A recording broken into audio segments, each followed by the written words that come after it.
ક્યારેક એટલી બધી મહેનત કર્યા પછી પણ રિઝલ્ટ ના મળે ને એટલે સેલ્ફ ડાઉટ આવવો સ્વાભાવિક છે.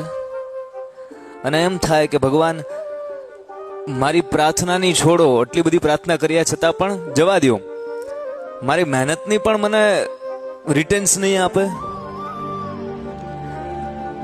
હંમેશા યાદ રાખવું, એક પણ કરેલી પ્રાર્થના અથવા એક પણ મિનિટ કરેલો પ્રયત્ન, મહેનત એ એળે નહીં જવા દે.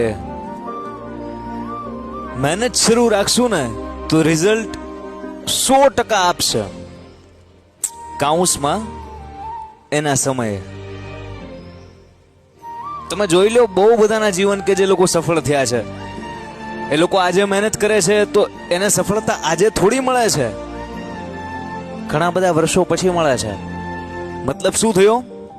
મહેનત શરૂ રાખશું તો જેટલી સફળતાથી અત્યારે દૂર છે એટલા નજીક નજીક આવતા જશું, પણ મહેનત શરૂ રાખશું તો